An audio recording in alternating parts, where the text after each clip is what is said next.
네, 안녕하세요. 오늘은요, 여러분들이 많이 댓글 남겨주신 촉법소년에 대한 처벌과 그에 이은 민사소송과 관련된 이야기를 좀 해보려고 하는데요. 최근에 이런 판결이 있었어요. 법원에서 초등학생 학폭 가해자와 그 가해 학생의 부모에게 민사책임을 인정한 사례인데요. 이 재판부는 어리다고 무조건 면책되지 않는다라고 판시하면서 일단 가해 학생에 대해서 민사손해배상 책임을 인정을 하고 그 부모들에게도 민사상 손해배상 책임이 있다고 판시한 사례입니다. 이 사례에서 피해자는 초등학생이었고요. 가해자도 초등학생이었어요. 민사상 어떤 책임 능력이 없을 수 있는 그런 사건이었는데 그 초등학생에게는 민사상 손해배상 청구를 해서 인용을 받더라도 돈이 없잖아요. 그래서 반드시 그 부모에게 민사상 책임을 물릴 필요성이 있는 사건이었는데요. 자, 이 사건에서요, 판사는 학교폭력 피해 학생과 법률 대리인인 부모가 피해 학생에게 위자료 등 1,313만 원을 지급할 책임이 있다고 판단을 했어요. 연대 책임이라는 거죠. 그 미성년자인 가해자뿐만 아니라 그 부모들도 같이 책임이 있다라고 해서 연대 책임을 인정한 거고 그 액수는 1,313만 원이었다. 이런 판결입니다. 이 사례를 보면 초등학생인 원고는 지난 2022년 3월부터 같은 반 동급생에게 머리를 맞고 목을 졸리는 괴롭힘을 당하다가 이런 괴롭힘이 5월달까지도 이어졌던 것 같아요. 5월달에는 실내화 주머니로 얼굴을 때려서 치아가 결손될 정도의 피해를 입었던 것 같습니다. 치아가 깨질 정도의 피해를 입는다는 게 아이들 입장에서는 얼마나 괴로울까 싶은 생각이 좀 드는데, 자, 문제는요,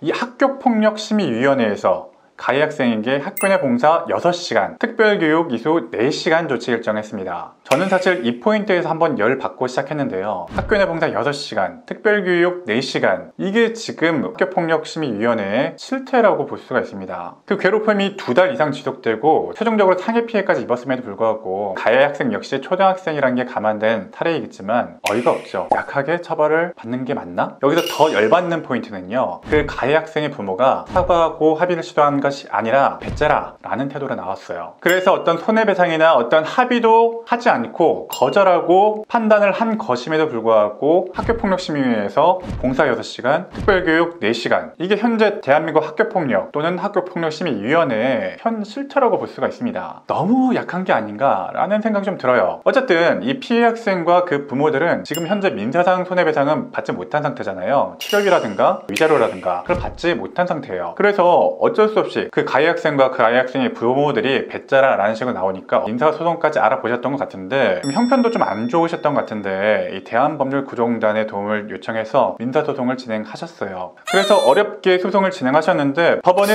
친권자인 가해 학생 부모는 가해 학생을 감독할 의무가 있다라고 하면서 피해 학생이 입은 손해를 배상할 책임이 있다라고 판시를 한 사안입니다. 그 배상 액수가 1,313만 원인 거죠. 이 기사 자체는 그 가해 학생의 부모들도 법률상 책임이 있다라는 것을 얘기하기 위해서 이 기사가 나온 것 같은데 이건 전혀 사이다 기사라고 볼 수가 없어요. 일단 1,313만 원, 여기에는 치료비와 정신적 손해배상, 위자료가 포함된 건데 이게 충분하다고 보십니까? 일단 첫 번째로 이 금액 자체가 그다지 크다고 생각하진 않고요. 두 번째로는 이 금액을 받아내기 위해서 필요한 절차들, 어려움과 그 난이도를 생각했을 때 전혀 충분하지 못한 금액이라고 생각합니다. 저는 실제로 이런 미성년자와 그 부모들에 대해서 소송을 진행해 보신 분들이 있다면 이해를 하실 텐데요. 아주 간단하게 설명드리면 이런 미성년자와 그 부모를 대상으로 소송이 가능한데요. 난이도 자체가 상당히 어려워요. 일단 손이 많이 가고 변호사들도 그렇게 선호하는 그런 재판 유형이 아닙니다. 상대편이 성인이면야 간단하게 형사처벌을 받은 이후에 그 형사처벌을 받은 것에 대해서 판결문 교부 신청이라는 것을 할 수가 있어요. 제 영상 중에 피해자로서 가해자가 합의금을 주지 않고 배짜라고 할 때 실제로 민사소송까지 진행하는 법에 대해서 다룬 영상이 있는데 가장 핵심적인 포인트는 판결문 교부 신청을 통해서 그 가해자의 인적사항과 그 행위에 대한 최종적인 처벌이 어떻게 되는지를 확인함으로 인해서 그 불법 행위를 나중에 민사까지 끌고 와가지고 사용하는 방법에 대해서 설명드린 적이 있어요. 성인인 경우에는 이렇게 판결문 교부 신청을 통해서 신원 확인도 쉽게 할 수 있고 불법 행위도 확인할 수가 있기 때문에 이것만으로도 충분히 손해배상이 가능합니다. 그런데요, 미성년자 같은 경우에는요 경우에는요, 특히 촉법 소년이기 때문에 판결문 교부를 해주지가 않습니다. 그럼 어떻게 됩니까? 일단 신원 확인하는 것조차 어렵죠. 이 사건 같은 경우에야 그나마 학교폭력 사건이기 때문에 상대편 가해 학생이 누군지는 알잖아요. 근데 신원도 모르는 촉법 소년이면 진짜 그런 경우 많거든요. 초등학생, 중학생들이 진짜 범죄 조직처럼 몰려다니면서 성인들도 폭행하고 같은 동년배 초등학생, 중학생 때리고 오토바이 타고 다니고 진짜 많습니다. 근데 그런 애들 신원 확인하는 것부터가 대단히 어려워요. 성인의 경우에야 판결문 교부 신청을 통해 가지고 간단히 확인할 수 있다 쳐도 미성년자의 경우에는 법원의 허가를 받고 사실 조회를 하든가 하는 방식으로 획득할 수밖에 없어요. 아이의 인적사항을 토대로 부모들에 대한 인적사항을 또 확인할 수밖에 없습니다. 이렇게 손이 2배, 3배 많이 가기 때문에 변호사들도 그렇게 선호하지 않는 겁니다. 또 실제 본안 재판 가게 되면 또 불법행위를 입증을 해야 되는데 그 판결문 받는 게 되게 어렵습니다. 어떤 처분 받았는지, 어떤 불법행위가 최종적으로 인정됐는지 이걸 확인하려고 해도 가정법원에서 이 소년에 대한 어떤 처분이 나왔는지, 어떤 불법행위가 인정됐는지 안 알려줘요. 촉법소년에 대해서 뭔가를 할 수 있는 그런 것들이 상당히 제한될 수밖에 없습니다. 실제로 제 유튜브에 댓글을 달아주신 구독자분이 있었는데 이분의 경우에도 비슷한 일을 겪었어요. 아이가 36반을 꼬매는 그런 피해를 당한 거예요. 그러면은 치료비만 해도 엄청나게 들었겠죠. 이분의 경우에도 한 400만 원 정도 들었고 추가적으로 정신적 위자료로 한 600만 원을 더 달라고 하니까 합의가 안 주겠다라고 하고 배차라 라고 나온 건데, 그 이후에 민사소송을 진행하려고 꽤 알아보신 것 같은데 학교폭력심의위원회나 가정법원의 도움을 받더라도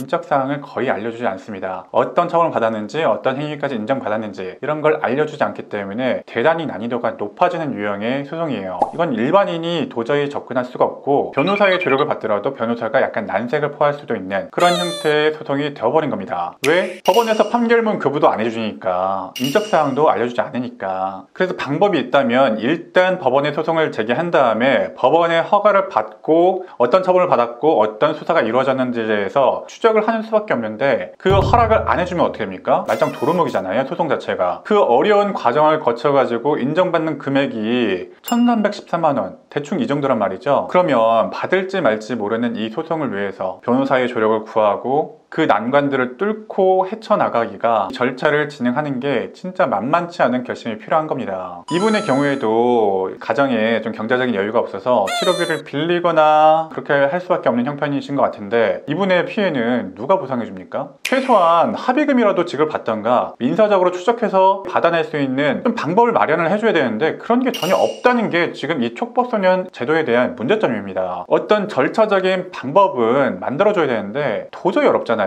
지금 변호사도 어렵다고 하는데 뭐 일반인 분들이 어떻게 진행을 하겠습니까, 이렇게. 그래서 제가 봤을 때는 이렇게 1300만 원을 그 피해를 입힌 가해 학생과 그 부모들에게 좀 인정받았다, 판결이 나왔다 라는 것은 전혀 사이다가 아니고요. 그 긴 기간 동안 고생하실 거 생각하면 전혀 사이다 판결이 아니다, 이건 진짜 절차적으로 문제가 있다 라고 생각하셔야 된다, 이 말씀을 좀 드리려고 영상을 만들고 있어요. 22년 3월부터 5월까지 피해가 발생했는데 24년도에 이 판결이 나왔어요. 거의 2년을 끌어가지고 이 판결이 나온 거란 말이죠. 치료비 한 푼 못 받고 아이는 아이대로 아프고 부모들은 마음이 아프고, 이게 뭡니까? 지금 이 제도는요, 저는 좀 문제가 있다고 생각하는 편입니다. 적어도 합의가 되지 않은 경우에 이 촉법소년들에 대해서 성인과 같은 정도는 아니더라도 법원의 허가를 받고 이 사람들의 신원이나 그 처벌 내역들, 어떤 불법행위가 인정되는지 그것만이라도 확인할 수 있는 그런 절차적인 좀 쉬운 방법이 만들어져야 된다라고 생각합니다.